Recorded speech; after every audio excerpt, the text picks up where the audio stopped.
Welcome to my cockpit. I'm your host and narrator, Captain Tobias Steele. Relax with me as I take you on a sensual and exciting voyage across the galaxy. Unleash your science fiction fantasies with these action-packed tales featuring mature and provocative adventures. Viewer discretion is advised.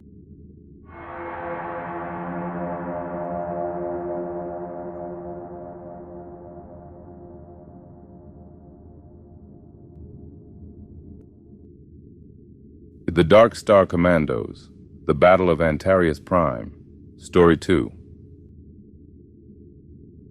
The year was 3885. One evening, as Altair and Volto squads were engaged in rigorous water-gravity conditioning drills, their comms activated for all hands to report for mission briefing. A while later, troops were gathered in a massive auditorium as a large hologram displayed Vice Admiral of Earth's Force, Eugene Chandler. Earth had received intel that Xeondrax was nearing completion of new defensive shields that would secure their hold over Antareous Prime. The shields would encapsulate the moon, making any type of offensive attack ineffective. Vice Admiral Chandler presented an ambitious, critical mission to reclaim Antareous Prime from Xeondrax control. The mission was given codename Mop the Floor.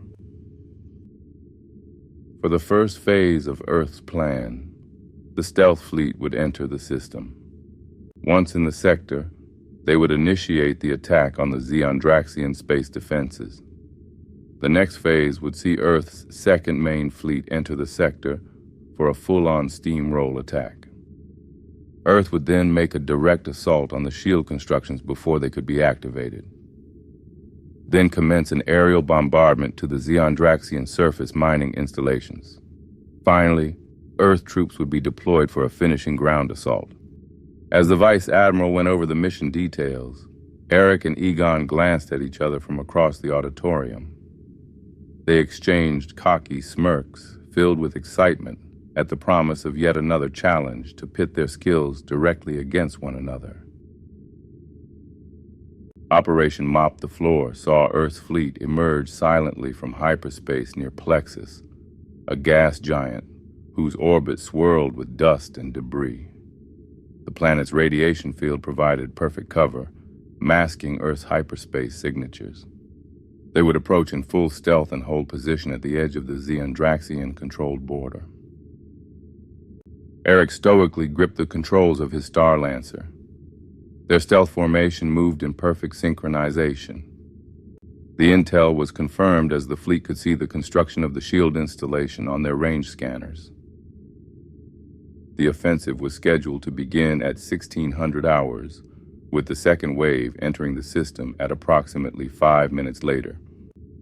The first fleet would attack while still concealed, knowing Xeondraxian would have their own stealth vessels in orbit. The squads moved into their positions while releasing destabilizer drones. The drones slowly drifted, aligned and attached onto the nearest Xeondraxian battlecruisers. At the mark of 1600, the silence shattered abruptly as Earth's fleet fired their missiles. As the missiles neared their targets, the drones activated, oscillating frequencies that temporarily disrupted the Xeondraxian battlecruiser's shields, allowing Earth's missiles to strike and cause immediate devastation. The darkness of space erupted into brilliant chaos. Eric maneuvered his fighter effortlessly, executing flawless formations with his squadron trailing him faithfully. Each turn, each maneuver was a graceful yet lethal dance, choreographed by experience, training, and instinct. Amidst the fury of combat, he obliterated 2 Xeondraxian destroyers, sending incandescent debris cascading outward. His lips curled into a victorious smile. He pushed further, delivering a crippling blow to another massive Xeondrax battlecruiser, igniting its reactors into a spectacular eruption of flame and fury. The thrill of combat coursed through Eric, his muscles flexing as he navigated effortlessly through explosions and enemy fire. Xeon-Draxian battleships began to regroup and surge forward, returning fire with ferocious intensity. On cue, Earth's second wave burst from hyperspace. Weapons charged and the battlefield erupted. Lasers, plasma cannons, missiles, and the resulting explosions lit up the darkness. Earth's combined massive fleet pushed forward, buckling the Xeon-Draxian defensive line. Suddenly, towering Xeon-Draxian dreadnoughts in orbit around Antareous Prime dropped their cloaking. They were larger than any Earth vessel on the field. The bow of the largest dreadnought began to swirl with energy as it charged a devastating weapon. When it was unleashed, a thin beam of light crossed the battlefield. Spheres of concentrated energy ignited near Earth's fleet. The blinding pulses disabled tens of Earth vessels instantly, leaving them drifting, defenseless and vulnerable. Xeon-Draxian spacefighters let loose a barrage of fire on Earth's defenseless vessels, setting off cascading explosions. Earth carriers retaliated swiftly, deploying their gravitational weapons. The gravitational pulses caused Xeon-Draxian ships to collide and implode under the immense forces. Soon, Xeon-Draxian reinforcements entered the fray. Despite Earth's ferocious counterattack, Xeon-Drax eventually regained the upper hand. Earth's battered fleet struggled desperately against superior numbers. Eric's heart pounded relentlessly as he glimpsed the severity of their predicament.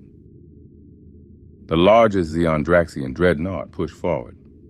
The faint glimmer ignited on its bow as it began to charge its disabling weapon. At this close range, it would cripple most of Earth's fleet, ending the mission and impacting another blow to Earth's pride. Amid the chaos, Eric caught sight of a solitary Earth fighter streaking fearlessly toward the Xeon-Draxian dreadnought. Instinctively, he recognized Egon's bold maneuver, bravery mixed with reckless defiance. A surge of dread, admiration, and desperation flooded him as he watched, powerless as Egon's craft plunged toward the colossal vessel.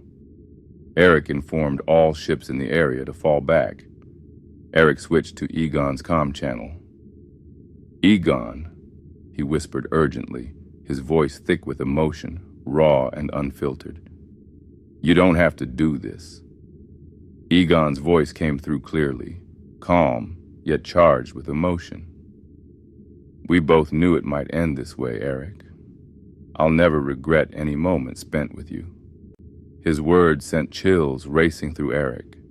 Memories of their moments, their sparring sessions, heated embraces, trading battle stories in the dark, all returning vividly to Eric. Egon said boldly, "This is for you, for all of us." Egon's fighter slammed into the dreadnought moments before the lethal discharge. The collision triggered a cataclysmic explosion, vaporizing nearby ships instantly.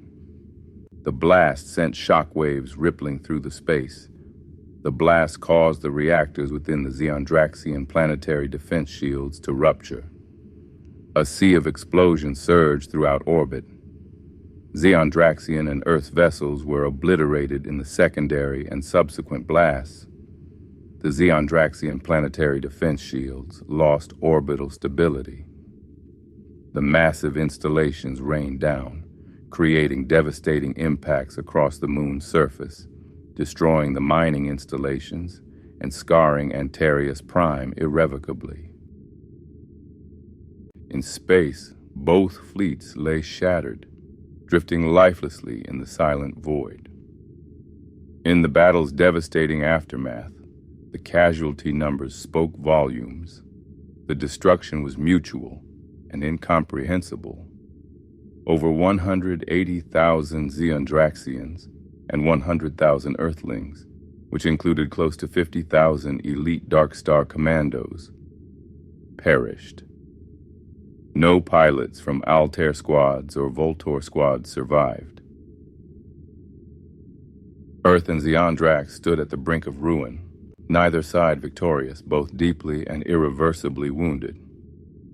Recognizing the catastrophic loss, The Galactic Alliance, flexing newfound authority, intervened, imposing severe sanctions and demanding an immediate ceasefire. Exhausted and depleted, both factions reluctantly agreed. Though initially fraught with hostility, tensions gradually subsided over half a century. While neither side formally conceded, they eventually permitted supervised trade and cautious interactions, overseen vigilantly by the Galactic Alliance peacekeepers. Although militarily weaker, the Galactic Alliance wielded its collective diplomacy effectively through the financial sectors, eventually persuading both Earth and Xeondrax to enter official peace negotiations. The Celestial Elders could not have foretold how Earth and Xeondrax's first official peace talks would change the galaxy forever.